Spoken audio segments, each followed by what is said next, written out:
విస్తుపోయే విపరీతమైన కార్యక్రమాలు సమాజంలో జరుగుతున్నప్పుడు మరి దేవుడు ఆలోచన ఏంటి అసలు? ఎందుకంటే ఈ కార్యక్రమాలను చూసే చాలా మంది దేవుడు లేడని నిర్ణయించుకుంటున్నారు.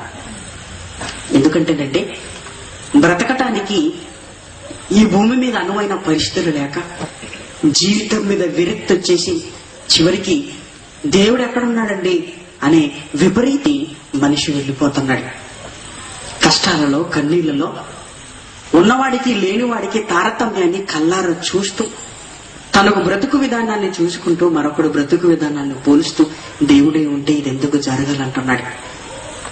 ప్రేమని దేవుని పిల్లలారా, ఇక్కడ బాధాకరమైన విషయం ఏంటంటే ఉన్నవాడు అన్ని ఉండి దేవుడికి దూరం అయిపోయాడు, లేనివాడు ఏమీ లేక దేవుడికి దూరం అయ్యాడు. ఉన్నవాడు ఆయన నమ్మటం లేదండి, పోనీ లేనివారమైనా మనమైనా ఆయన నమ్ముతున్నాం చెప్పండి. మనం నమ్మటానికి మనం ఏ కారణం చెప్తామంటే దేవుడు నాకేం చేశాడు చెప్పండి. లేనివాడు లేక ఆయన నమ్మటం లేదు, ఉన్నవాడు అన్ని ఉండి నన్ను నమ్మటం లేదు. మధ్యతరగతి వారు అంటారా, అటువైపు కాసేపు ఇటువైపు కాసేపు, ఎలా మిడిల్ క్లాస్ ఫ్యామిలీస్ కదా, కాసేపు దేవుళ్ళలో కాసేపు లోకంలో. మరి ఎవరండి ఆయన గురించి ఆలోచించేది? ఉన్నవాడికి చేదైపోయాడు. నీకన్నీ ఉన్నాయి కదా, జీవితం బాగుంది కదా, దేవుడి కోసం బ్రతకొచ్చు కదా అంటే ఏమంటున్నాడో తెలుసా? ఉన్నవాడు నాకు అన్నీ ఉన్నప్పుడు దేవుని ఎందుకు నమ్మాలి అంటున్నాడు. అయ్యా నీకేమీ లేదు కదా, నువ్వైనా నమ్మొచ్చు కదా దేవుణ్ణి, నాకేమీ లేదు కదా, నేను ఎందుకు దేవుని నమ్మాలంటున్నాడు. చూసారా, ఉన్నవాడు ఆయనకు చేదైపోయాడు. అంటే దేవుడంటే ఉన్నవాడికి చేదైపోయాడు, లేనివాడికి చేదైపోయాడు. ప్రేమని దేవుని పిల్లలారా, ఉన్నవారు ఇక్కడ ఎవరు లేరని మనకు బాగా తెలుసు. చాలీ చాలని బ్రతుకులతో కట్టి కట్టనట్టున్న ఈ చిన్న ఇళ్లలో చాలీ చాలని జీతాలతో బ్రతుకుతున్నాం కదా. మీరు కూడా మనసు విప్పి ఆయన గురించి ఆలోచించకపోతే ఎలా చెప్పండి? పేదవాడు మనసు పెద్దది అంటారు కదా పెద్దలు. ఆ పెద్ద మనసులో దేవుడికి మీలో కూడా చోటు లేదా చెప్పండి? మీరు కూడా ఆయన గురించి ఆలోచించరా? మీ కష్టాల్లో పడి మీ కన్నీళ్ళలో పడి పేదవాడి మనసు పెద్దదన్నప్పుడు ఆ పెద్దదైన మనసులో దేవుడికి ఎందుకండి చోటు చిన్నదైపోయింది? ఉన్నవాడి గురించి పక్కన పెట్టండి, మనమైనా ఆలోచిద్దాం. మనం కష్టాలలో ఉండాలని కన్నీళ్ళలో ఉండాలని దేవుడు ఆలోచిస్తాడా? అదేనా ఆయన మనస్సు? ఈరోజు చాలీ చాలని బ్రతుకులతో నువ్వు ఉండాలని, ఈరోజు ఉన్నవాడు మనల్ని దోచుకోవాలని దేవుడు ఈ సమాజంలోకి మనల్ని పంపించాడా చెప్పండి? ఏ కన్నతండ్రి ఒప్పుకుంటాడండి? ఏ కన్నతండ్రి ఒప్పుకుంటాడు? తన పిల్లలకు సమానంగా పంచాలన్న ఆలోచన మనలో కన్న తండ్రికి ఉన్నప్పుడు పరలోకపు తండ్రికి ఉన్నవాడు లేనివాడన్న భేదం ఎక్కడికి చెప్పండి? ఆ తండ్రి మనసు మనకు తెలియదు కనుకండి మన కష్టాలకు మన కన్నీళ్లకు దేవుణ్ణి నిందిస్తాం. ఈ కన్నీళ్లలో ఆయనకు దూరం అవటానికి సమాజానికి దగ్గర అవటానికి మనం ప్రయత్నిస్తుంటాం. కానీ ప్రియమైన దేవుని పిల్లలారా, ప్రతి మనిషికి ఇది తెలియాలి. నీ కష్టాలకు నీ కన్నీళ్లకు నీ వేదనకు నీ బాధకు కారణం నీకు తెలిస్తే, నీ గురించి దేవుడు ఎలా ఆలోచించాడో నీకు తెలిస్తే నీకు ఊరట కలుగుతుందో. లేకపోతే ప్రతి నిమిషం దేవుణ్ణి నిందిస్తూ బ్రతుకుతాం మనం.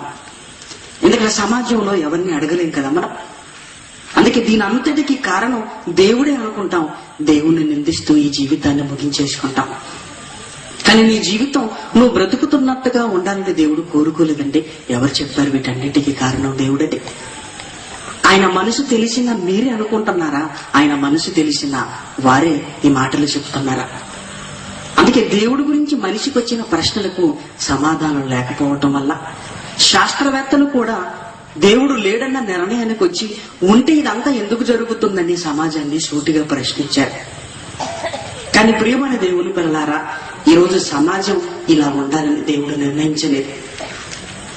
ఈరోజు ఉన్నవాడుగా లేనివాడుగా దోచుకునేవాడుగా ఉండాలని దేవుడు తన ఊహల్లో తన ఆలోచనలో తన వాస్తవాలలో సమాజం ఇలా ఉండాలని దేవుడు ఇష్టపడలేదండి.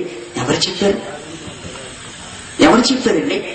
మరి మన గురించి మన కన్న తండ్రి ఎలా ఆలోచించాడో తెలుసా? మన గురించి మన కన్న తండ్రి ఎలా ఆలోచించాడో తెలియాలి కదా. ఈ రోజు కష్టాలను కన్నీళ్లను చూసుకుంటూ దానికి దేవుడే కారణం అనుకుంటున్న మనకి ఈ కష్టాలకు కన్నీళ్లకు కారణం ఎవరో మనకు తెలియాలి. సాక్షాత్తు పరలోకంలో దేవుడు తనకు పిల్లలు కావాలన్న ఆలోచన కలగగానే కలగగానే పని చేయవలసిన అవసరత లేని దేవుడు పనిలోకి దిగాడు. ఈరోజు మనిషిగా ఉదయం లేచింది మొదలుకొని పనికి వెళ్ళాలి, తెచ్చుకోవాలి, మన కడుపు నింపుకోవాలి. కానీ దేవునికి అలాంటి అవసరత లేదంటే. పని చేసుకోవలసిన అవసరత దేవుడికి లేదు, కష్టపడవలసిన అవసరత దేవుడికి లేదు. మనం చేసుకోవాలి కష్టం. పని చేసుకోవలసిన అవసరత లేని దేవుడు, కష్టపడవలసిన అవసరత లేని దేవుడు ఎప్పుడైతే నిన్ను కావాలనుకున్నాడో ఈ రెండు అనుభవించాడు ఆయన. ఎప్పుడైతే నిన్ను కావాలనుకున్నాడో, ఎప్పుడైతే తనకు పిల్లలు కావాలని ఈ భూమి మీద ఒక సంకల్పాన్ని, ఒక ప్రణాళికను సిద్ధం చేసుకుంటున్నాడో, తనకు తానుగా నీ ఆలోచన రాగానేనండి పనిలోకి వెళ్ళిపోయాడు. దేవుణ్ణి పని చేయించిన ఘనత ఎవరిదో తెలుసా? దేవుణ్ణి పని చేయించిన ఘనత భూమి మీద ఉన్న ఆయన పిల్లలుగా మందేనండి. నీ ఆలోచన రాగానే దేవుడు ఖాళీగా లేడు. ఎందుకంటే నాకు పిల్లలు కావాలి, మరి నా పిల్లలు ఎక్కడ ఉంటారో ఉండటానికి ఏదో కలిగించాను. చూసారా, వెంటనే పని. దేవుణ్ణి పనిలో పెట్టావు. దేవుణ్ణి కష్టపడవలసిన అవసరత లేని దేవుణ్ణి కష్టంలోకి నెట్టింది మనమే. తనకు పిల్లలు కావాలన్న ఆలోచన అంటే 6 దినాల్లో ఈ అద్భుతమైన మహాసృష్టిని చేశాడు. ప్రేమన దేవుని పిల్లలారా, ఈ సృష్టిని చేస్తున్నప్పుడైనా, ఈ సృష్టిని చూస్తున్నప్పుడైనా మీరు ఎలా బ్రతకాలని దేవుడు కోరుకున్నాడో మనకు అర్థం కావాలి. ఈ ప్రకృతిని చూస్తున్నప్పుడండి దేవుడు మన జీవితం ఎలా ఉండాలని ఎంత గొప్పగా ఆలోచించాడో ఈ ప్రకృతిని చూస్తే మనకు అర్థమైపోవాలి. తినటానికి ఒక పండు చాలు, కానీ ఈ 32 పండ్లకి ప్రపంచంలో లెక్కలేనన్ని పండ్లు. సార్, మీ గురించి ఎంత ఆలోచిస్తున్నాడు ఆయన?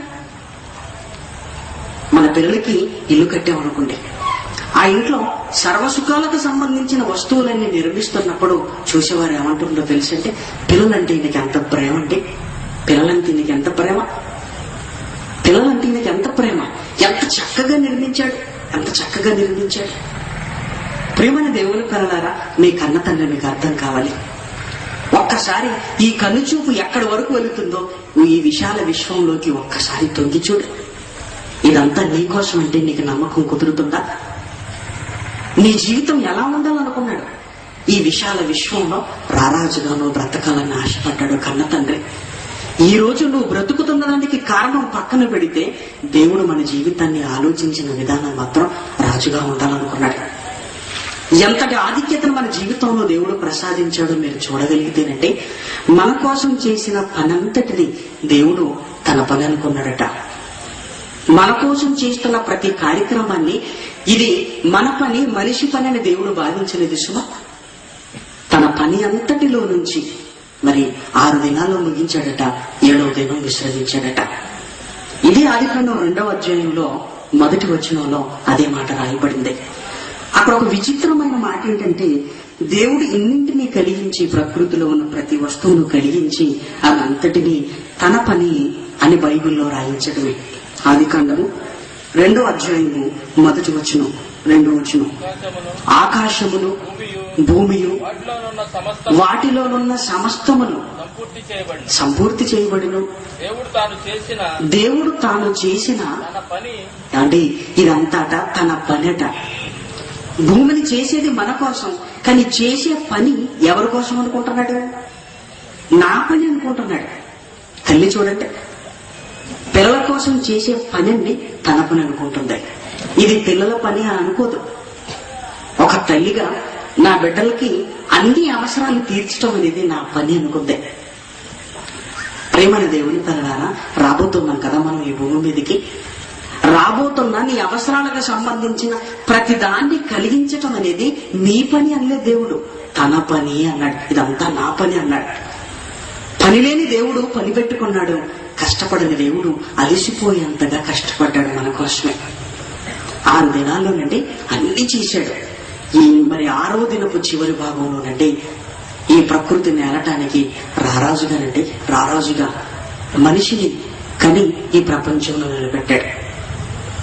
సాధారణంగా మీరు ఆలోచించండి, ఒక ముఖ్యమంత్రి కానివ్వండి, ప్రధానమంత్రి కానివ్వండి, ఒక ప్రాంతానికి వస్తున్నాడంటే ఆయన రాకముందే హడావుడి బయలుదేరాలి. ఆయన రాకముందే పేపర్లో ఏ రోజు వస్తున్నాడో ప్రతి పేజీలో ముద్రించబడాలి. తర్వాత వచ్చే సమయం దగ్గర పడుతుండగానే ఆ ప్రాంతం అంతా శుభ్రపరుస్తారు మున్సిపాలిటీ వారు. వచ్చే తేదీలు దగ్గర పడుతుండగానే పోలీసు వారు స్క్వాడ్ బయలుదేరుతుంటారు. ఆయన రాక కోసం అన్ని సిద్ధం చేయాలి. ఆ రాకలో ఆ మార్గంలో సున్నపుదారులు, పెద్ద పెద్ద కటౌట్స్, పెద్ద గ్రౌండ్, పెద్ద లైటింగ్ సిస్టమ్, పెద్ద సౌండ్ సిస్టమ్. ప్రధానమంత్రిని కానివ్వండి, ముఖ్యమంత్రిని కానివ్వండి, ప్రజలు ఎక్కడ కుమ్మేస్తారేమో అని మరి బారికేడ్స్ ఏర్పాటు చేస్తారు, కట్టెలు కట్టి ప్రజలను ఆపటానికి. ఈ ఏర్పాట్లన్నీ చేస్తున్నది ప్రజల కోసం అని మనం అనుకుంటే పొరపాటు. వస్తున్న ముఖ్యమంత్రి కొరకు ఇవన్నీ ఏర్పాటు చేసిన తర్వాత వస్తాడా? ఏర్పాటు చేయకముందే ముందే స్టేజ్ మీద ఉండిపోతాడా? చెప్పండి. ఇవన్నీ ఏర్పాటు చేసిన తర్వాతనండి అంతా ఎదురు చూస్తుంటారు. ఎదురు చూస్తున్నప్పుడు అలా కారులో దిగి ఒక గంట ఉండి వెంటనే కారులో వెళ్ళిపోతాడు.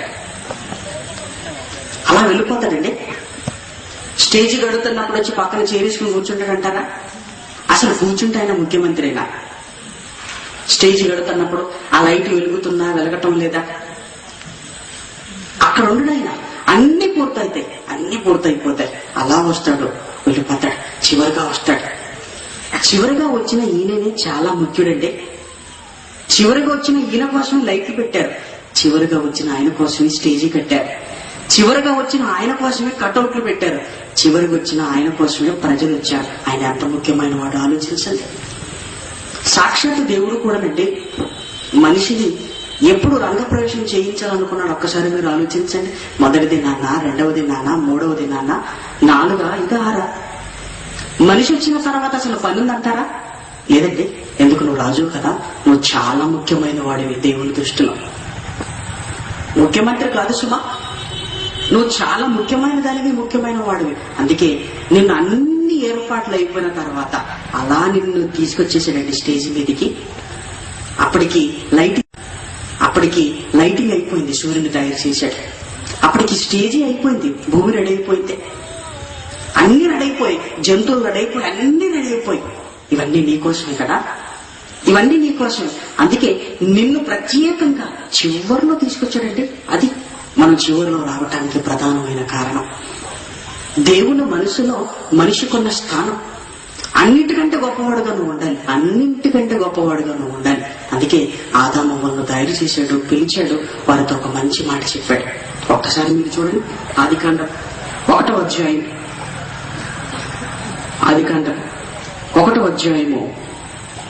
29వ వచనం.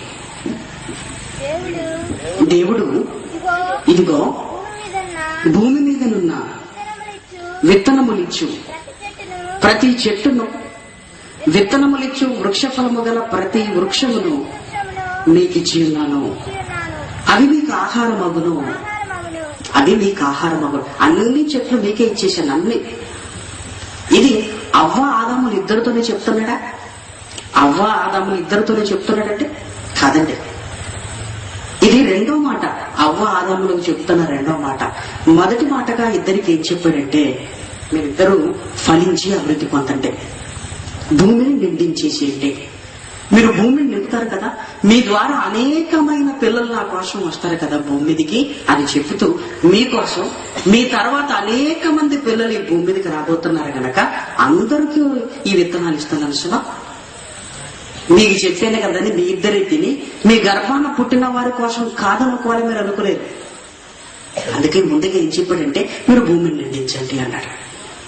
ఆ తర్వాత చెప్తున్నాడు, మీరు భూమిని నిండించిన తర్వాత ప్రతి వృక్షం మీకే. అంతే తప్ప కొంతమందికి మాత్రం ఈ వృక్షాన్ని ఇచ్చాడు, కొంతమందికి మాత్రం ఈ వృక్షాన్ని ఇచ్చాడు, కొన్ని జంతువులు మాత్రం వీళ్ళకి ఇచ్చాడని ఉందండి? లేదండి. తన గర్భాన పుట్టబోతున్న ప్రతి వారికి ఈ ప్రకృతిని సమానంగా పంచాడండి దేవుడు. సమానంగా అన్ని మీకు, ప్రతి విత్తనములిచ్చి చెట్లు మీకు, ప్రతి విత్తనం.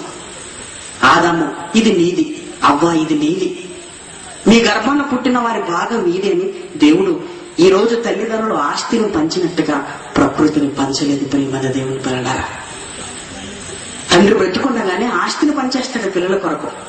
కానీ దేవుడు మరి తన పిల్లల కోసం ఆస్తిని పంచిచ్చినట్టుగా ఎక్కడుంది చెప్పండి? మగవారికి ఈ స్థలం, ఆడవారికి ఈ స్థలం, పిల్లలకు ఆ స్థలం లేదంటే. అందరికీ ఇస్తున్నాడంటే దాని అర్థం ఏంటి? ప్రతి వృక్షాన్ని మీకు ఇచ్చేస్తున్నాను, ప్రతి దాన్ని మీకు ఇస్తున్నాను అంటే దాని అర్థం ఏంటంటే మీరు అందరూ కలిసిగా ఉండండి, సమానంగా బ్రతకండి. ఈ వృక్షం నాది, ఈ వృక్షం నాది అనుకోవటానికి వీలదు, అది అందరిది, అందరూ కలిసికట్టుగా ఉండండి అన్నాడు. దేవుని ఆలోచనలో ఈ సమాజంలో మనిషి ఎలా ఉండాలని ఆలోచిస్తున్నాడు చూడండి. అప్పటికి ఇద్దరే ఉన్నారు కదా, ఈ ఇద్దరి ద్వారా రాబోతున్నారు కనుక అన్ని సమానంగా ఉండాలన్నాడు. ఇంకా కింది వచనంలో ఒక్కసారి చూడండి ఎంత మంచి మాట అన్నాడు. 30వ వచనం, భూమి మీద నుండి జంతువులన్నింటికి, ఆకాశ పక్షులన్నింటికి, భూమి మీద ప్రాకు సమస్త జీవులకు పచ్చని చెట్లని ఆహారం అగునని పలికెను, ఆ ప్రకారం ఆయను. దేవుడు ఈ ప్రకృతిని సమానంగా పంచాడండి, సమానంగా పంచాడు. ఏదైనా తోటలో అవ్వాదముల జీవితాన్ని ఒక్కసారి మీరు ఆలోచించగలిగితేనండి దేవుడు మనల్ని ఈ ప్రపంచంలో ఎలా ఉంచాలనుకున్నాడో మనకు అర్థం అవుతుంది.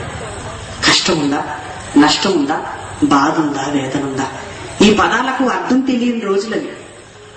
మరి ఆదాము గారు ఉదయం లేవాలి, డ్యూటీకి వెళ్ళిపోవాలి, కష్టపడాలి, తీసుకురావాలి, అవ్వమ్మ గారికి ఇవ్వాలి, అవ్వమ్మ వంట చేయాలి, ఇద్దరు కలిసి కూర్చొని కూర బాగుందో లేదో కామెంటరీ చెప్పుకొని తినాల్సిన పరిస్థితి ఏమైనా ఉందా? లేదు. అసలు ఆ పరిస్థితి లేనే లేదండి. దేవుడు వంట పని కూడా పెట్టలేదు తెలుసా, అసలు లేదు. అంటే పిల్లలు ఎలా ఉండాలనుకున్నారో తెలుసా? నా పిల్లలు ప్రకృతి రాజు కదా, వాళ్ళకి ఆకలి ఉండకూడదు. ఒకవేళ ఆకలి వేసినా కూడా నా పిల్లలు ఆకలితో క్షణాల మీద కూడా ఉండకూడదు, కన్నీరు ఉండకూడదు, బాధ ఉండకూడదు, వేదన ఉండకూడదు. ఏమండి ఇవన్నీ మీ గురించి ఆలోచించినవేనండి. ఈరోజు బాధపడుతున్నారు కదా మీరు, ఈరోజు వేదన చెందుతున్నాం కదా, ఈరోజు అనేకమైన సమస్యలతో జీవితంలో కొట్టుమిట్టాడుతున్నాం కదా. ఈ రోజు ఇలా అనుకుంటున్నాం, కానీ ఒక రోజు నీ గురించి దేవుడు ఎలా ఆలోచించాడో తెలుసా? ఆయన మనసును ఒక్కసారి మీరు ఆలోచించండి. మీకంటా కష్టం ఉండకూడదట, మీరంటా పని చేసుకోవలసిన అవసరతే లేదంట, మీకంటా బాధ అంటేది తెలియకూడదట, మీ కళ్ళల్లో నుంచి కన్నీరంటా రాకూడదట. ఇది ఆలోచించింది ఎవరో తెలుసా? మీ కన్న తండ్రి. ఇంత బాగుండాలనుకున్నాడు మీ జీవితం. ఏదైనా తోటలో ఆదాము అవ్వల తర్వాత ఈ ప్రపంచంలో రాబోతున్న పిల్లలంతా ఇలా ఉండాలి. ఉన్నవాడు లేనివాడన్నా భేదం ఉండకూడదు, హత్య అసలు జరగకూడదు, నా పిల్లలంతా కలిసిమెలిసి ఉండాలి. ఇలాంటి జీవితాన్ని దేవుడు కోరుకున్నాడంటే, ఇలాంటి జీవితాన్ని మీకు ఇవ్వాలనుకున్నాడు. ప్రేమైన దేవుని పిల్లలారా, ఇంత చక్కగా మీరు ఉండాలనుకున్నాడు ఆ ఏదైనా తోటలో. అందుకేనండి మరి దేవుడు మనిషికి ఆకలి వేసిన తర్వాత ఒక 5 నిమిషాలు కూడా నా పిల్లలు ఆకలితో ఉండకూడదు అనుకున్నాడు. వంట చేసుకోమన్నాడు అనుకోండి, మరి చేయడానికి చాలా సమయం అయిపోద్ది కదండి. వంట చేసుకోవలసిన పని లేదు. మరి ఏం చేయాలి? ఆకలి అలా వేసినప్పుడు తెంపుకొని తినటమేనండి అంతే. ఇంకా వండుకోవలసింది, ఇంకా వార్చుకోవలసిన పరిస్థితి ఏం లేదు. చెట్టు కాయని తెంపుకొని తినటం. ఈరోజు ఉద్యోగాలలో, ఈరోజు నిరుద్యోగంతో అలిసిపోయి ఉంటున్నాం కదా మనం. కానీ నీ దేవుడు నీ జీవితాన్ని ఎలా ఆలోచించాడో తెలుసా? ఏదైనా తోటలో పని లేని పరిస్థితుల్లో నిన్ను పెట్టాలనుకున్నాడు. పని లేని పరిస్థితుల్లో నిన్ను పెట్టాలనుకున్నాడంటే దేవుడి ఆలోచన అర్థం చేసుకున్న దావీదు గారు కీర్తన గ్రంథంలో ఒక మంచి మాట రాశాడంటే, ఒక్కసారి చూడండి.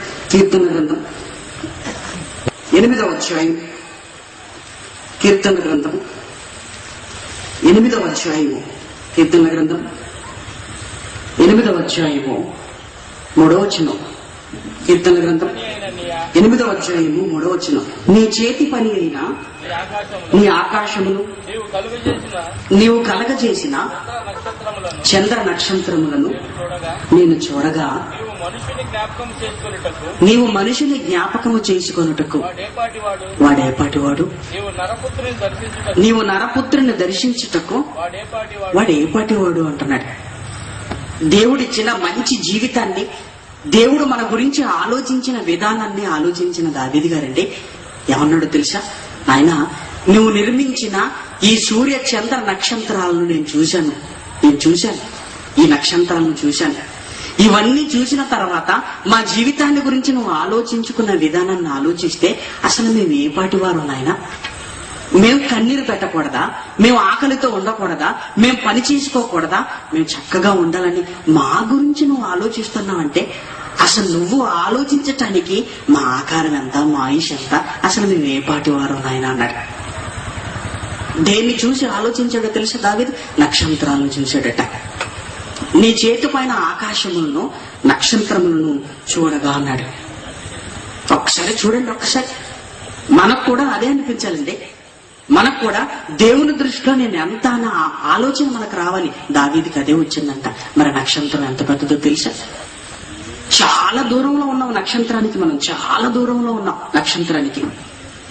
కొన్ని కోట్ల మైళ్ళ దూరంలో ఉంటున్నాం గనక అది మనకి ఎలా కనిపిస్తుందంటే చాలా కంటికి చిన్నగా కనిపిస్తుంది. కానీ నక్షత్రానికి దగ్గరికి వెళ్ళి మనం చూస్తేనంటే 13 లక్షల భూముల్ని కలిపితే ఎంత పెద్దగా ఉంటుందో ఈ భూమి. 13 లక్షల సభ, 1300 కాదు, 1000 కాదు, 13 లక్షల భూములు కలిపితే ఒక నక్షత్రం. ఇప్పుడు ఆలోచించండి, ఒక నక్షత్రాన్ని పక్కకు పెట్టి ఆ నక్షత్రం పక్కన మనం నిలబడ్డాం అనుకోండి, అసలు ఉన్నట్ట లేనట్ట. 13 లక్షలు కలిపితే, భూములు కలిపితే ఒక నక్షత్రం. అంత పెద్దది నక్షత్రం. ఒకవైపు నక్షత్రం, ఒకవైపు మనం నిలబెట్టాడు అనుకోండి, అసలు కనపడతామంటారా? దావీదు అలానే ఆలోచించాడు. నాయన, అంత పెద్ద నక్షత్రాన్ని కలిగించావు, ఆ నక్షత్రం అంట నా కోసం అంట. అంత పెద్ద నక్షత్రం నా కోసం. మరి నా సైజ్ ఎంత ఉంది? 6 అడుగులు అంతే, చిన్న ఆకారం. నువ్వు నిర్మించిన వాటిని చూసిన తర్వాత నా గురించి నేను ఆలోచించుకుంటే, నాయన నా గురించి ఆలోచించటానికి నా స్థితి ఎంత, నా పరిస్థితి ఎంత అంటున్నాడు దావీదు గారు. ఇంకా కిందికి చూడండి ఒక్కసారి. దేవుడు మనిషి జీవితాన్ని ఎంత ఉన్నతంగా తీర్చిదిద్దాలనుకున్నాడు. 5వ వచనం, దేవుని కంటే కొంచెం తక్కువనిగా చేసి ఉన్నావు, మహిమా ప్రభావంతో వానికి కిరీటము ధరింపజేసి ఉన్నావు, నీ చేతి పనుల మీద వానికి అధికారం ఇచ్చి ఉన్నావు. గొర్రెలన్నింటినీ, ఎడ్లనన్నింటినీ, అడవి మృగములను, ఆకాశ పక్షులను, సముద్ర మత్స్యములను, సముద్ర మార్గములో సంచరించి వాటన్నింటినీ వాని పాదముల క్రింద నీ ఉంచి ఉన్నావన్నాడు. చూసారా ఎంత అధికారాన్ని కట్టబెట్టేశాడు, ఎంత అధికారం. ఇది ఏ ఒక్కరి గురించో రాస్తున్నది కాదు, తన పిల్లలందరి గురించండి. మహిమా ప్రభావంతో వాడికి కిరీటం పెట్టాం, అన్నింటి మీద మనకు అధికారం ఇచ్చాం. ఏ ఒక్కరి గురించే కాదు సుమా. పుట్టబోతున్న ప్రతి వారిని గురించి దేవుడు రాయించిన మాట అంటే అందరికీ అధికారం ఉంది, అందరికీ అధికారం ఉంది ప్రతి దాని మీద అన్నాడు. చూసారా మీ జీవితం ఎంత కాయ పండింది అనుకోండి, ఖచ్చితంగా రాలితే ఎక్కడ పడుతుందో తెలుసా? ఎక్కడంటే మీ పాదాల దగ్గర పడుతుంది. ఆలోచించారు ఎప్పుడైనా సరే? ఒక చెట్టు నుంచి కాయ రాలిందనుకోండి, చెట్టు క్రింద మీరు నిలబడితేనండి మీ పాదాల దగ్గర పడిపోతుంది. ఎందుకో తెలుసా? దాని చోటు అదే అనుకున్నాడు. నా పిల్లలకి పాదాల దగ్గర ఉండాలి ఈ ప్రకృతి. భూమిని మీ పాదాల కిందే ఉంచాడు, మీ పాదాల కిందే ఉంచాడు. కాసే ప్రతి కాయ, పండే ప్రతి పండు నీ పాదాల దగ్గరే పడాలనుకున్నాడండి. చూసారా దేవుడి ఆలోచనలో మన జీవితం ఎంత గొప్పగా ఉండాలనుకున్నాడు. అదే పండునంటే న్యూటన్ గారు చూశారండి. కేంబ్రిడ్జ్ యూనివర్సిటీలో చదువుకుంటున్నప్పుడు సెలవులు ఇచ్చారట. సెలవులు ఇచ్చినప్పుడు ఇంటికి వచ్చేసాడట న్యూటన్ గారు. ఇంటికి వచ్చిన తర్వాత ఏం తోచక మామయ్య గారి యాపిల్ తోటలోకి వెళ్ళిపోయాడట. వెళ్ళిపోయి కింద కూర్చున్నాడట. కూర్చొని చెట్టు వైపు చూస్తున్నాడట. అకస్మాత్తుగా ఒక యాపిల్ పండు ఏమైపోయిందట, కింద రాలిపోయిందట. కింద రాలిపోయేసరికి చూశాడట.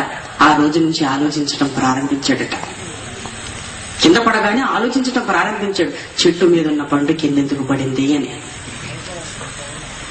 ఒకవేళ చెట్టు మీద ఉన్న పండు క్రింద పడకుండా పైనే ఉందనుకోండి, కింద పడకుండా పైకి వెళ్ళిపోయింది అనుకోండి, పోనీ అది కింద పడకుండా పైకి వెళ్ళిపోయింది అనుకోండి, ఏం తింటాం మనం? తినటానికి ఏముంటుంది చెప్పండి. ఇక ఆ రోజు నుంచి యాపిల్ పండును చేతులు పట్టుకొని పైకి ఎగరేస్తున్నట్టు అది కిందికి వస్తుందట, పైకి ఎగరేస్తున్నట్టు కిందికి వస్తుందట. ఆ రోజు నుంచి బాగా ఆలోచించాడట, నేను పైకి ఎగిరేసినది కిందికి ఎందుకు వస్తుంది అని. కిందికి ఎందుకు వస్తుందని ఆలోచించాడు, పైకి ఎందుకు పోవటం లేదని ఆలోచిస్తే బాగుండేది. కిందికి ఎందుకు వస్తుందని ఆలోచించాడు, ఆకర్షణ అన్నాడు. మరి పైకి ఎందుకు పోవటం లేదో తెలిసిందా? పైకి ఎందుకు పోవటంలో తెలిసిందా? ఒకవేళ పండుని చేతిలో పట్టుకున్నాం అనుకోండి, పైకి ఎగిరేసాం అనుకోండి, పైకి పోయింది అనుకోండి, ఏం తిందాం మనం? పైకి వెళ్ళిపోయింది అనుకోండి, ఏం తింటాం చెప్పండి? మనం తినాలి కదా, నీకు ఉపయోగం కదా. అందుకే రాలే ప్రతి పండు భూమి మీద పడాలి. భూమి మీద పడాలంటే భూమికి ఆకర్షణ ఉండాలి. ప్రేమని దేవుని పిల్లలారా, అక్కడే ఆలోచించాడు, అక్కడే తప్పు చేశాడు. నా పాదాల క్రింద పడేటట్టుగా ఈ ప్రకృతిలో ఈ పండుగ ఆజ్ఞాపించింది ఎవరన్నా ఆలోచిస్తే బాగుండండి. ప్రకృతి వెనకాల మనిషి జీవితాన్ని ఉన్నతంగా తీర్చిదిద్దిన దేవుడు అర్థమయ్యేవాడు న్యూటన్ గారికి. ప్రేమైన దేవుని పిల్లలారా, ఇలా ఆలోచించగలిగితేనండి ఈ రోజు మనం బ్రతుకుతున్న బ్రతుకులాగా దేవుడు మన బ్రతుకు నిర్ణయించాలని ఆశపడలేదు. ఏదైనా తోటలో ఉండాలి మనం. అక్కడ కాయ కష్టం లేకుండా, కన్నీరు లేకుండా, బాధలతో మరి సొమ్మసిల్లిపోకుండా ఆనందంతో దేవుడితో ప్రతి చల్లపూట మాట్లాడుతూ ఉండవలసిన జీవితాలంటే చూసారా, దేవుడు మన జీవితం గురించి ఎంత గొప్పగా ఆలోచించాడో అలాంటి జీవితాన్ని మనకి ఇవ్వాలనుకున్నాడు. మరి దేవుడు ఇలాంటి జీవితాన్ని మనకి ఇవ్వాలనుకుంటే మనకి కష్టం తెచ్చింది ఎవరని ఆలోచిస్తున్నారా? మనకు కష్టం తెచ్చింది ఎవరు? ఈ భేదాన్ని తెచ్చింది ఎవరు? ఈ భిన్నాభిప్రాయం తెచ్చింది ఎవరు? మీరు ఆలోచించగలిగితేనండి మన కన్న తండ్రి ఆదాము గారు దేవుడు చెప్పిన మాట వినలేదు. దేవుడు చెప్పిన మాట వినలేదు. పరిశుద్ధులుగా ఉండవలసిన ఆదాము గారు పాపాన్ని ప్రపంచంలోకి ప్రవేశపెట్టాడు. తప్పు చేసింది ఎవరు? దేవుడా ఆదామా? దేవుడా ఆదామంటే ఆదాము చేశాడు. అంటే ఈ మంచి జీవితాన్ని దేవుడు మనకి ఇవ్వాలనుకుంటున్న ఆలోచనను భంగం కలిగించింది మనిషి తప్ప దేవుడు కాదు. పైగా మనం ఏమంటాం తెలుసంటే ఆయన మనసు తెలియదు కదా, చెట్టు ఎందుకు వేసాడు అంటాడు. మరి ఎందుకు తిన్నాడంటే సమాధానం ఉండదు కదండి. చాలా మంది అడిగి తెలివితో అడుగుతుంటారు, చెట్టు ఎందుకు వేసాడు అండి. వేసాడు, మరి ఆదాము ఎందుకు తిన్నాడు? దీనికి సమాధానం ఉండదు. ఆదాము తింటే పర్వాలేదట, కానీ దేవుడు వేస్తేనే తప్పు వచ్చేసిందట. చూసారా, అర్థమయ్యాడు ఆయన అర్థమయ్యాడా? అక్కడి నుంచి అండి మనిషి జీవితం అనేది మలుపు తిరిగింది. దేవుడు ఆలోచనలో ఉన్నతంగా సమాజంలో బ్రతకవలసిన మన జీవితం అనేది అక్కడే మలుపు తిరిగింది. దేవుడు మలుపు తిప్పలేదు సుమా. దేవుడి ఆలోచనలో మనం కష్టాల్లోకి వెళ్ళిపోవాలన్న ఆలోచన ఆయనకి లేదు సుమా. మరి ఈ కష్టాన్ని తెచ్చింది ఎవరో కాదండి, సాక్షాత్తు ఆయన గర్భాన పుట్టి మనిషిగా ఈ భూమి మీద కొద్ది కాలం బ్రతకటానికి వచ్చిన మనిషి వల్లే మనిషికి నష్టం జరిగింది. మనిషి వల్లే నష్టం జరిగింది. వచ్చేసింది దయ్యం, తినేసి నీకేం కాదండి, తినేశాడు. ఆ తర్వాత ఏమైందో ఆదాముకు అర్థమైంది. అక్కడ నుంచి ప్రపంచ చరిత్ర మలుపు తిరిగి దేవుడు అనుకున్న ఆశలన్నీ పక్కన పెట్టి ఏదైనాలో నుంచి బయటకు వచ్చి దేవుడు ఇవ్వాలనుకుంటున్న జీవితాన్ని పోగొట్టుకుని ఈ ప్రపంచంలో కష్టపడేవాడిగా మనిషి మిగిలిపోయాడు. చెప్పండి ప్రియమైన దేవుని పిల్లలారా, మీ కష్టాలకు కారణం దేవుడు అంటారా? మీ కన్నీళ్లకు కారణం దేవుడు అంటారా? కాదు శుభ, కాదు శుభ. ఆదాము చేసిన తప్పును ప్రపంచంలో ప్రతి వారు కొనసాగించటం వల్లేనండి ఈ రోజు ప్రపంచంలో దోపిడీ పెరిగింది. ఈ రోజు ధనం కోసం సోదరుని కూడా చంపాలన్న ఆలోచన, కిరాతకమైన ఆలోచన కలిగింది. ఈ రోజు మనిషికి కలిగింది కనుకనే ఉన్నవాడు లేనివాడు అనే తేడా జరిగిపోయింది. కాబట్టి ప్రియమైన దేవుని పిల్లలారా, దేవుడు కన్నీళ్లలోకి మిమ్మల్ని వెళ్ళిపోవాలని ఎప్పుడు ఆలోచించలేదండి ఆయన. మరి ఈరోజు సమాజంలో ఉంటే నీ కన్నీళ్లకు కారణం దేవుడు అనుకుంటున్నారా? కాదు. ఆ రోజు ఆదాము చేశాడు, అలానే మనం మాత్రం బాగున్నామని చెప్పండి. మనలో కూడా స్వార్థం రాలేదా? మనలోకి కూడా సమాజంలో ఎవరికి పోయినా పర్వాలేదు నేను బ్రతకాలన్న కోరిక మనలో పుట్టలేదా?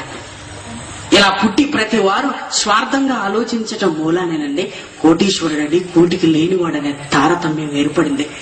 ఈ రోజు మనిషిలో స్వార్థం పెరిగిపోయేసరికి అందినదంతా దోచుకునే మనస్తత్వం అనేది ఈ రోజు మనిషికి వచ్చింది.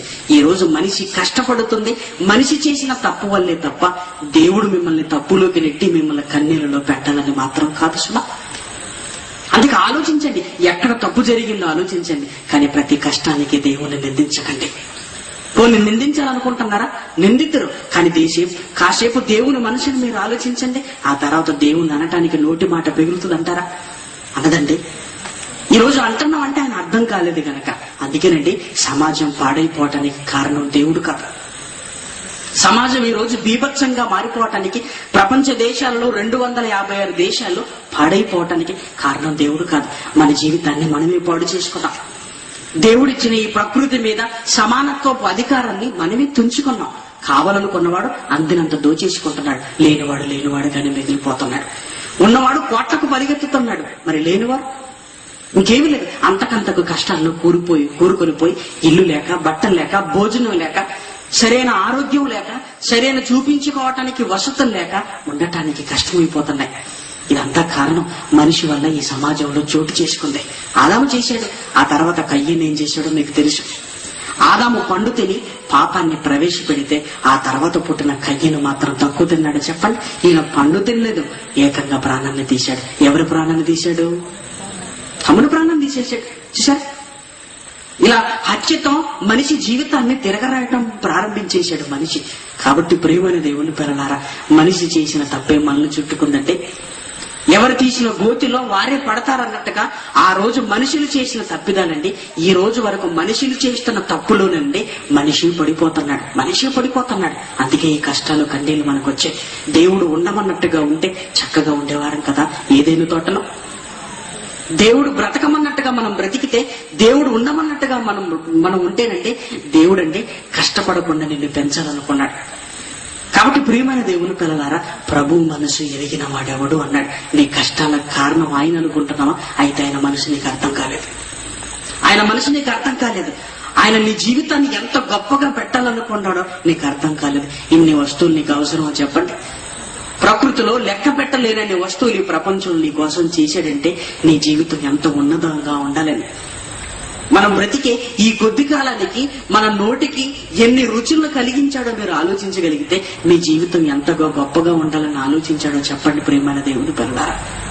ఒకటా రెండా? ఎన్నో రుచులు కదా. ఇన్ని రుచులు నీకు ఎందుకు చెప్పు? నీ జీవితం గొప్పగా ఉండాలని. ఇలా మన జీవితాన్ని గొప్పగా ఉండాలని దేవుడు ఆలోచిస్తేనండి దేవుని ఆలోచన నుంచి మనిషి వెనకకు తగ్గి తన జీవితాల గురించి తను ఆలోచించుకోవటం ప్రారంభించాడు. గనుకనే మనిషి జీవితం అనేది మనిషి తీసుకున్న గోతిలో మనిషి పడ్డాడు. దేవుడు కారణం కాదు సుమా, దేవుడు కారణం కాదు. ఒకవేళ మీరు ప్రశ్నించవచ్చు, ఒకవేళ దేవుడు కారణం కాకపోతే ఇలా ఉంటున్నప్పుడు దేవుడు ఏం చేస్తున్నాడండి? మరి సహోదరుని చంపుతున్నప్పుడు, దోచుకుంటున్నప్పుడు, సహోదరుని మీద సహోదరుడికి పడనప్పుడు, ఇలాంటి బీభత్సం జరుగుతున్నప్పుడు దేవుడు ఏం చేస్తాడో చెప్పండి? ఈ కరువులని, నష్టాలని, ఈ యుద్ధాలని, ఈ మారణకాండ జరుగుతున్నప్పుడు, నా జీవితం ఇలా అయిపోతున్నప్పుడు దేవుడు ఏం చేస్తున్నాడో చెప్పండి అని మీరు అడగొచ్చు. అడగండి ప్రియమైన దేవుని పిల్లలారా, తప్పులేదు. మరి దేవుడు ఏం చేస్తున్నాడో మీకు తెలియాలి కదా. ఎందుకంటే మీకు తెలిస్తే ఆ మాట అందరు. నీ జీవితాన్ని చూశాడు, నీ కష్టాన్ని చూశాడు, నీ కన్నీటిని తొడవాలని దేవుడు ఆలోచన కలిగి ఉన్నాడు తెలుసా. మరి ఆయన ఏం చేస్తున్నాడో చూస్తారా? ఒక్కసారి మీరు చూడండి. మత్తయి సువార్త 25వ అధ్యాయం, మత్తయి సువార్త 25వ అధ్యాయం 34వ వచనం. మత్తయి సువార్త 25వ అధ్యాయం 34వ వచనం. అప్పుడు రాజు తన కుడివైపున ఉన్న వారిని చూచి, నా తండ్రి చేత ఆశీర్వదింపబడిన వారలారా రండి, లోకము పుట్టినది మొదలుకొని మీ కొరకు సిద్ధపరచబడిన రాజ్యమును స్వతంత్రించుకొనుడి అన్నాడు. ఇంత కష్టాలతో సమాజం కూరుకొని పోతే దేవుడు ఏం చేస్తున్నాడన్న ప్రశ్న ఈరోజు సమాజానికి రావచ్చు. ఒక భూకంపం కలగగానే, ఒక ప్రకృతి వైపరీత్యం కలగగానే ఎంతమంది చచ్చిపోయారు కదండి. మరి దేవుడు ఎందుకు చంపేశాడండి ఇంతమందిని? ఎందుకు ఇలా జరుగుతుంది చెప్పండి? ప్రతిరోజు పేపర్ అంతా రక్తసిక్తం అయిపోతుంది కదా. ఈ దోపిడీలు ఇవన్నీ జరుగుతున్నప్పుడు దేవుడు ఏం చేస్తాడని మీరు ఆలోచించగలిగితే ప్రియమైన దేవుని పిల్లలారా, ఏం చేస్తున్నా తెలుసా? యేసుక్రీస్తు రెండవసారి భూమి మీదకి వచ్చినప్పుడు కుడివైపున ఉన్న వారిని చూసి ఒక మాట అంటున్నాడు, రండి, లోకము పుట్టినది మొదలుకొని మీ కొరకు సిద్ధపరచబడిన రాజ్యమును స్వతంత్రించుకోండి అన్నాడు. రండి, లోకము పుట్టినది మొదలుకొని అన్నాడు. లోకము పుట్టినది మొదలుకొని మీ కొరకు సిద్ధపరచబడిన పరలోక రాజ్యాన్ని స్వతంత్రించుకోండి అన్నాడు. తానున్న పరలోకాన్ని కట్టడం ప్రారంభించాడట మన కొరకు. ఎప్పటి నుంచి కట్టడం ప్రారంభించాడట? లోకము పుట్టినది మొదలుకొని భూమికి అయితే ఎప్పుడు పునాదులు వేసి ఈ భూమిని కలిగించటాన్ని మొదలుకొనండి పరలోకాన్నంట సిద్ధపరచడం ప్రారంభించాడట. ఎందుకో తెలుసా? దేవుడికి అర్థమైపోయింది. నా సంకల్పంలో ఉండవలసిన మనిషి నాకు ఆ సంకల్పం నుంచి బయటికి వెళ్ళిపోయాడు. ఇక్కడ బ్రతకలేని పరిస్థితులను కొని తెచ్చుకుంటాడు ఈ భూమి మీద. ఎందుకంటే తప్పు చేశాడు, పాపాన్ని చేశాడు. నాకు వ్యతిరేకంగా బ్రతకాలన్న ఆలోచన మనిషికి వచ్చిందంటే అది క్షేమం కాదు. ఇక ఈ భూమి మీద బ్రతకలేని పరిస్థితులు మనిషి కల్పించుకుంటాడని తెలిసిన దేవుడండి ఏం చేయటం ప్రారంభించాడు తెలుసా? పరలోకాన్ని కట్టడం ప్రారంభించాడు. తప్పంటారా చెప్పండి? తప్ప చెప్పండి ప్రియమైన దేవుని పిల్లలారా. మన పిల్లల్ని హాస్టల్లో వేసాం, బాగా చదువుకుంటారండి. అక్కడ రూల్స్ అండ్ రెగ్యులేషన్స్ కి మన పిల్లలు ఇమ్మడలేదు. మన పిల్లలకు ఆరోగ్యం బాగుండట్లేదు. కష్టం అయిపోయింది, నాన్న నేను ఇంటికి వచ్చేస్తాను అన్నాడు. అప్పుడు మనం తెలివిగా ఏం చేస్తామో తెలుసా? కొద్ది రోజులు ఓపిక పట్టు నాయన. ఎందుకో తెలుసా? నువ్వు అక్కడి నుంచి రాగానే మరి ఇక్కడ ఏ కళాశాలలో నేను నిన్ను చేర్పించడానికి అవకాశం ఉందో లేదో చూసిన తర్వాత అక్కడి నుంచి తీసుకొస్తాను అంటాడు. తెలివిగల తండ్రి అండి. ఎందుకో తెలుసా? నువ్వు అక్కడి నుంచి వచ్చిన తర్వాత ఇక్కడ నిన్ను జాయిన్ చేసుకోకపోతే మరి నీ జీవితం ఏమైపోద్ది? అందుకే నువ్వు తొందరపడకు, కొన్ని రోజులు ఓపిక పట్టు. నేను అక్కడి నుంచి తీసుకొని వచ్చేస్తాను నేను. కానీ నేను తీసుకొని వస్తే ఇక్కడ చేర్చుకోవటానికి కళాశాల యాజమాన్యం సిద్ధంగా ఉన్నారో లేదో నేను ఆలోచిస్తాను అంటాడు. అలాంటప్పుడు పిల్లవాడు ఏమనుకోవాలి? నా తండ్రికి ప్రేమ లేదు, నేను కష్టంతో ఉన్నా అలా చూస్తున్నాడంటే తండ్రిని తిట్టుకుంటారు. మీరు తిట్టుకుంటారా చెప్పండి? ఎందుకు ఉండమన్నాడో తెలుసా? మీరు కష్టంలో ఉండమని కాదు సుమా. ఒకవేళ మీ జీవితం పాడైపోతుందేమో, తర్వాత చేర్చుకోకపోతేలా, ఇక్కడ లేక అక్కడ చదువుకోక మీ జీవితం ఏమైపోతుందని తెలివిగా ఆలోచించాడండి మీ కన్న తండ్రి. అందుకే కొద్ది రోజులు ఓపిక పట్టమ్మా. ఇక్కడ ఎవరైనా సరే ఇంకే కళాశాలలో మీరు చేర్చుకుంటారంటే వెంటనే నేను వస్తాను, నిన్ను తీసుకుని కళాశాలలో పెడతానంటాడు. ఇది తెలివైన తండ్రి నిర్ణయం అండి.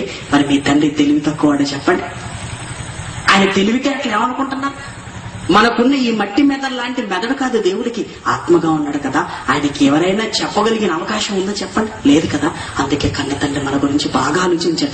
నా పిల్లలు బాగా కష్టపడుతున్నారు, నన్ను నమ్మిన పిల్లలు ఇంకా కష్టపడుతున్నారు. ఎందుకంటే నేను చెప్పిన విధానం అలాంటిది.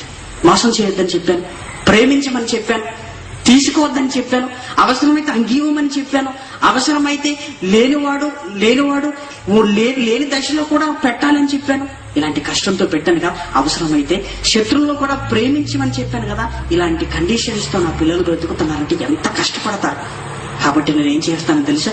ఇక నా పిల్లల్ని భూమి మీద ఉంచాను నేను. భూమి మీద ఉంచాను. ఎందుకో తెలుసా? ఎక్కడికి తీసుకెళ్లిపోవాలి నేను? రండి, లోకము పుట్టినది మొదలుకొని మీ కొరకు సిద్ధపరుచున్న పరలోక రాజ్యానికి రండి అన్నాడు. నువ్వు ఇక్కడ కష్టంతో ఉన్నప్పుడు దేవుడు అలా చూస్తూ ఆనందంగా ఉన్నాడు అనుకుంటున్నావా? కవులు మాత్రం పాటలు రాసేశారండి, పాటలు బాగా రాశారండి. మనల్ని అంటే మట్టి బొమ్మలుగా చేసాడట. మనల్ని కుట్టుకుంటూ తిట్టుకుంటుంటే దేవుడు అట ఏం చేస్తాడట? బాగా ఆనందపడతానడట. బొర్రుందంటారంట కవికి. అండి, బుర్రలో మెదడు సరిగా పనిచేయదండి. అందుకే దేవుడు మాత్రం మనుషులు అంటే ఇలా మారిపోతే దేవుడు అట ఆనందిస్తున్నాడట. ఇదే నా దేవుడి గురించి అర్థం చేసుకుంటే ప్రభువు మనసు ఎరిగిన వాడేవాడు. ఒక కవికి అర్థమైందా? అర్థం కాలేదు. దేవుడు ఆలోచన, మీ పట్ల ఉన్న ఆలోచన.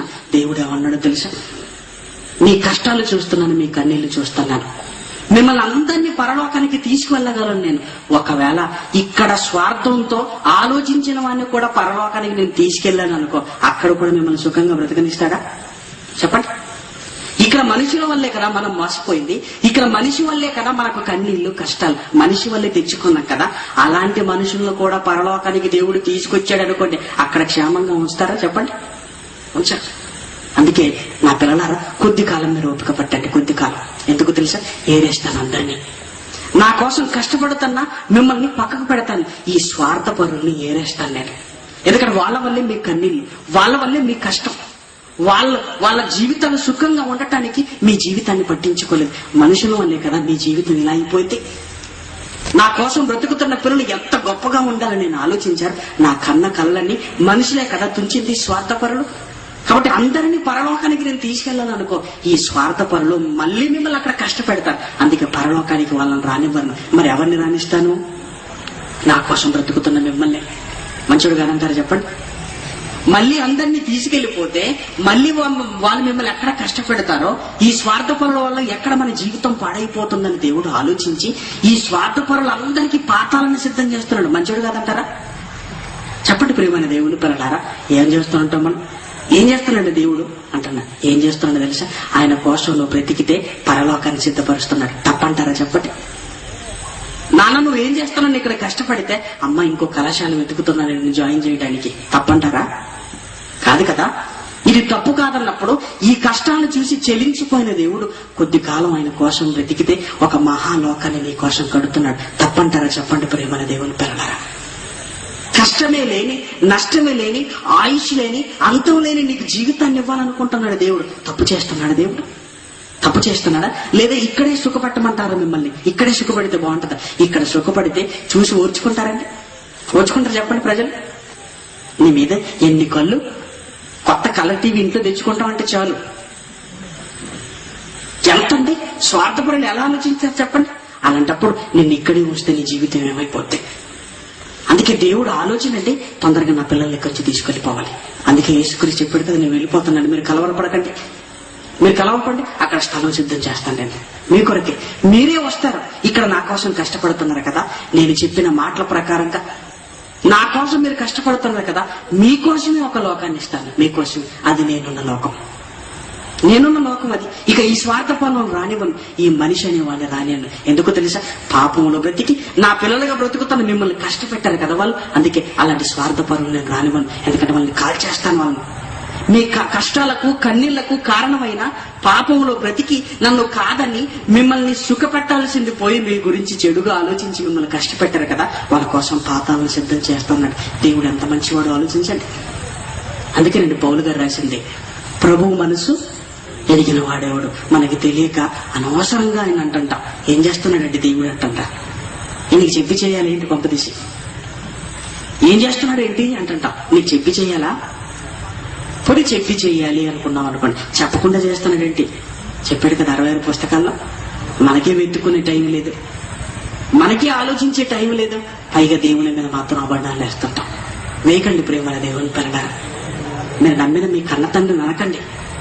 ఎందుకంటే ఆయన కంటే మిమ్మల్ని ప్రేమించింది ఎవరూ లేరు, ఎవ్వరూ లేరు. మీరు కష్టపడుతున్నారనే కదా ఆ మహాలోకాన్ని ఎప్పటి నుంచి సిద్ధం చేస్తున్నాడో తెలుసా? రండి, లోకము పుట్టినది మొదలుకొని మీ కొరకు సిద్ధపరిచిన ఈ పరలోక రాజ్యాన్ని స్వతంత్రించుకుంటున్నాడు. నా కోసం కష్టపడి మీరు వస్తున్నారు అన్నాడు. నా కోసం మీరు కష్టపడి వస్తున్నారు. సహోదరుల కోసం దప్పికని తీర్చారు, సహోదరుల కోసం భోజనం పెట్టారు, సహోదరుల కోసం నేను చెప్పినవన్నీ నెరవేర్చేశారు గనక మీరు ఇక్కడ ఉండరు, మీరు వచ్చేసండి పరలోకానికి అన్నాడు. ఎప్పటి నుంచి? రండి, లోకము పుట్టినది మొదలుకొని సిద్ధపరుస్తున్నాడంటే ఆయన బాగా కట్టేస్తున్నాడు పరలోక రాజ్యాన్ని. ఎప్పుడు పునాది పడిందో తెలుసా పరలోక రాజ్యానికి? రండి, లోకము పుట్టింది మొదలుకొని అన్నాడు. అబ్రహాం ఆలోచించడం ప్రారంభించేశాడు. అబ్రహాంకి అర్థమైపోయింది ఏంటి? పునాదులు గల ఆ పట్టణం కొరకు అబ్రహాము ఎదురు చూస్తుంది. అమ్మయ్య, పునాది పడిపోయింది, ఆ పరలోకానికి పునాది పడిపోయింది. దేవుని పిల్లలుగా కొద్ది కాలం ఇక్కడ కష్టపడిన పర్వాలేదు. ఈ స్వార్థ పరుల మూలంగా మేము కష్టపడ్డాం కదా, మా కోసం ఒక మహాలోకాన్ని కడుతున్నాడు, ఒక మహాలోకాన్ని కడుతున్నాడు, పునాదులు గల లోకం అన్నాడు. యేసుక్రీస్తు వెళ్ళిపోతూ ఏం చెప్పాడు కదా, మీకు స్థలం సిద్ధం చేస్తాను. అక్కడ నా తండ్రి ఇంట్లో తండ్రి ఉండే స్థలంలో అనేక నివాసములు కలవు. అంటే పునాదులు కాస్త ఏమైపోయాయి? నివాస స్థలాలుగా మారిపోయి. స్థలం లేకపోతే చెప్తా, అసలు లేదన్న కంగారు మీకు వద్దు అన్నాడు. అబ్రహాం అప్పటి నుంచి ఆలోచించాడు, పునాదులు పట్టాయి. యేసుక్రీస్తు అంటే ఇక వెళ్ళిపోతున్నాడు, మీకు సిద్ధం చేయటం అన్నాడు. చూసారా మీ గురించి ఎంత ఆలోచిస్తున్నాడు? సునామీ వచ్చిన తర్వాత అంటే చాలా మంది పిల్లలు అండి తల్లిదండ్రులు లేక, చాలా మంది పిల్లలు గూడు లేక ఉన్నారు. వాళ్ళ కోసం అంటే ప్రభుత్వం అంటే ఒక సపరేట్ కాలనీ కట్టించిందట. సపరేట్ కాలనీ ఎందుకు? ఇక్కడ నివాసం లేని వారికి, ఇక్కడ ఎవరూ లేని వారికి ఒక ప్రత్యేకమైన కాలనీ కట్టించేసింది. కాలనీలో సునామీ బాధితులు ఎంతమంది ఉన్నారో తెలియదు, కానీ కాలనీ మాత్రం చాలా బాగుందండి. అందులో సునామీ బాధితులు ఎంతమంది ఉన్నారో మనకు తెలియదు. ఎందుకంటే మనిషికి స్వార్థమే కదా. అడుక్కున్న పైసలలో కూడా మరి తీసుకునే మనసు ఉందండి మనిషికి. మరి గవర్నమెంట్ వారు వెంటనే స్పందించారు కదా, కాలనీ కట్టించేశారు కదా. మరి దేవుడు మాత్రం మీ కష్టం చూస్తూ ఊరుకుంటున్నాడు ఎందుకు అనుకుంటున్నా? స్వార్థపరుడే రాని మహాలోకాన్ని మిమ్మల్ని తీసుకెళ్లాలనుకున్నాడండి మీ కన్న తండ్రి. ఎంత మంచోడు చూడండి. తన ఆలోచనలో మీ జీవితం ఎంత ఉన్నతంగా ఉండాలనుకున్నాడో ఆ కన్నాన్ని దేవుడు నెరవేరలేదు. ఎందుకంటే స్వార్థపరుడు వచ్చి మన జీవితాన్ని నాశనం చేశారు. అందుకే ఈ రోజు దేవుడు చెప్తున్న మాట ఏంటో తెలుసా? మీకోసం పరలోకాన్ని కడుతున్నాను నేను. మరి మీరేం చేయాలి? ఎలాగో కష్టపడుతున్నారు కదా, ఇంక కొద్ది కాలం ఓపిక పట్టండి. ఇంకెందుకు కొద్ది కాలం ఓపిక పట్టండి? ఇది లేదా? లేకపోయినా పర్వాలేదు, కొద్ది కాలం ఓపిక పట్టు. కన్నీరా? పర్వాలేదు, కొద్ది కాలం ఓపిక పట్టు. నేనేం చేస్తాను తెలుసా? నా కుమారుని పంపిస్తాను ఈ భూమి మీదకి. మనుషులు కట్టుకున్న ఆకాశ హరణాలు లాంటి ఈ గోపురాలన్నిటి పంచభూతాలను లయం చేస్తాను, మొత్తం సర్వనాశనం చేస్తాను మీ కళ్ళ ముందే. కొద్ది కాలం మీరు ఓపిక పట్టండి. ఆ తర్వాత ఏం చేస్తానో తెలుసా? మీరు కూడా చనిపోతారు కదా. చనిపోయిన తర్వాత మిమ్మల్ని తిరిగి లేపుతాను. అదే కదా మీరు నమ్మింది. యేసుక్రీస్తు మరణించి తిరిగి లేచాడని నమ్మారు కదా. ఆ రెండవ రాకడలో ఈ ప్రపంచంలో ఉంటున్న గొప్ప కట్టడాలన్నీ కూల్చేస్తాను, స్వార్థపరులందరినీ మట్టి కరిపించేస్తాను. ఎందుకు మిమ్మల్ని బ్రతకనివ్వలేదు కనుక. అప్పుడు మిమ్మల్ని ఏం చేస్తానంటే, మీరు నమ్మింది తిరిగి లేస్తానే నమ్మకమే కదా, నా కుమారులా యేసుక్రీస్తులా మిమ్మల్ని తిరిగి లేపుతాను. ఒక మహిమా శరీరంతో మహాలోకానికి తీసుకెళ్తాను మిమ్మల్ని, ఒక మహాలోకానికి తీసుకెళ్తాను మిమ్మల్ని. అక్కడ మీకు కష్టం లేదు, కన్నీరు లేదు, ఏమీ లేదు. మొట్టమొదటగా మీకు ఎలాంటి జీవితం ఉండాలని నేను ఆలోచించాను. నా కళ్ళ దగ్గర మిమ్మల్ని ఉంచుకుంటాను, నా దగ్గర ఉంచుకుంటాను. ఇక ఎవరు స్వార్థపరులు నేను రానివ్వను. ఎందుకంటే రాణిస్తే మళ్ళీ మీ జీవితాన్ని పాడు చేస్తారు. అదండి దేవుడు ఆలోచన.